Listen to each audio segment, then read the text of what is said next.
Bayangkan dua negara bertetangga, masing-masing memiliki senjata yang bisa menghancurkan seluruh benua dalam hitungan menit. Hari ini kita akan membahas ketegangan terbaru antara India dan Pakistan yang bisa mengubah lanskap geopolitik Asia Selatan selamanya.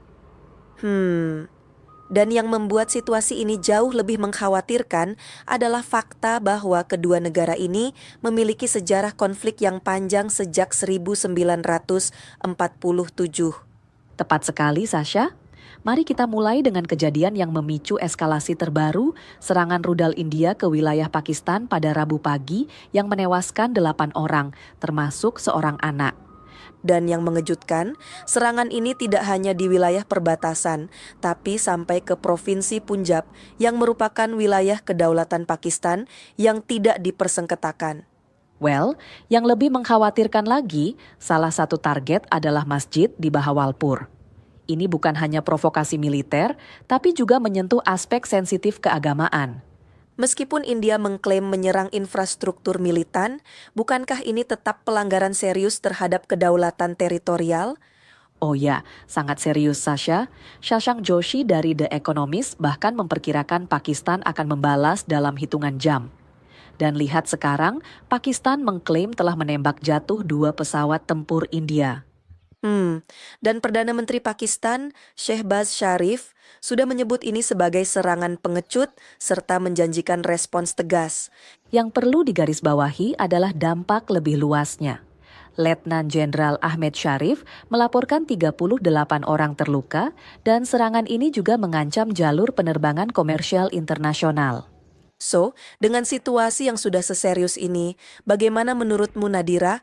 Apakah kemungkinan konflik ini berkembang menjadi perang terbuka? Well, Sasha, mengingat kedua negara memiliki senjata nuklir, taruhannya sangat tinggi. Juru bicara Kementerian Luar Negeri Pakistan sudah memperingatkan potensi konflik yang lebih besar.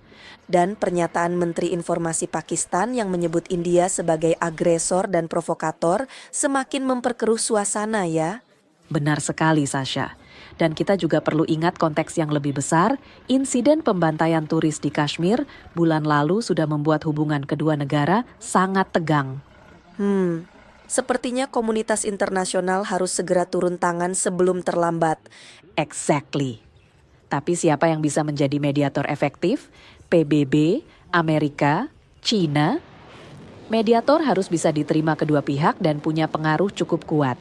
Dan jangan lupakan dampak ekonominya, kedua negara ini memiliki total populasi lebih dari 1,5 miliar jiwa. Ya, konflik ini bisa mempengaruhi rantai pasokan global, perdagangan regional, dan bahkan menciptakan krisis pengungsi yang akan mempengaruhi negara-negara tetangga. Benar banget Nadira, Bangladesh, Nepal, dan Afghanistan pastinya sangat khawatir dengan perkembangan ini. Dan masalah Kashmir yang menjadi akar konflik ini tidak mudah diselesaikan. Ini bukan hanya soal teritorial, tapi juga identitas, agama, dan sejarah yang kompleks. Ditambah lagi dengan peran media sosial yang bisa menyebarkan disinformasi dan memperkeruh suasana. Ya, benar sekali. Dengan lebih dari 800 juta pengguna internet di kedua negara, media sosial bisa menjadi katalis yang berbahaya dalam konflik ini. So, apa langkah-langkah konkret yang bisa diambil untuk mencegah eskalasi? Pertama, kedua negara harus menahan diri. Kedua, saluran diplomatik harus tetap terbuka.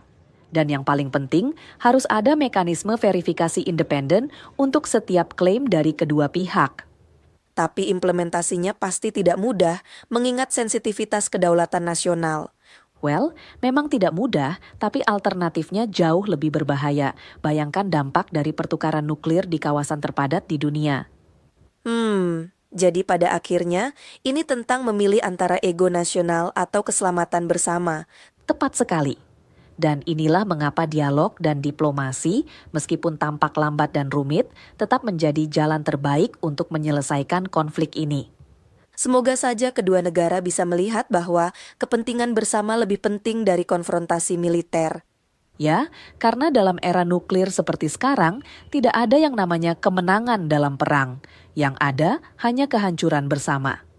Well, kita akan terus memantau perkembangan situasi ini dan berharap akal sehat akan menang. Absolutely right. Karena masa depan, lebih dari 2 miliar orang di Asia Selatan bergantung pada keputusan yang diambil dalam beberapa hari atau minggu ke depan. Nantikan update informasi lainnya bersama saya Nadira. Dan saya Sasha, kami presenter Artificial Intelligence dari TV One AI. Sampai jumpa.